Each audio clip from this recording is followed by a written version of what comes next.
Hello everyone, আসসালামু আলাইকুম। সবাই কেমন আছেন? আশা করছি সবাই ভালো আছেন। আমিও আলহামদুলিল্লাহ ভালো আছি। কী ভাবছেন? কোথাও ঠকে গেছেন? কেউ মিথ্যে বলছে? কোনো সমস্যা নেই, শুধু ধৈর্য ধরে থাকেন। ঠিক আছে, ধৈর্য ধরে থাকেন। কেউ মিথ্যে বলছে তাতে কি হয়েছে? আপনি তো বিশ্বাস করছেন, আপনি তো আর তার মিথ্যা কথাটাই বিশ্বাস করে নিছেন, তাই না?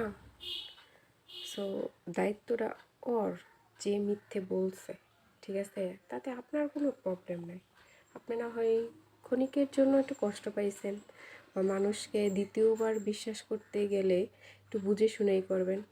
সব ভুল বা সব মিথ্যে মিথ্যে নয়। কিছু মিথ্যে থেকে আমরা জীবনে শিক্ষা নেই, এটা ভালো। কিছু মিথ্যে শিক্ষা দেয়, মানুষ চিনতে শেখায়। মানুষের আসল রূপ যে তার গায়ের রং আর মনের ভিতর এক নয়। ঠিক আছে,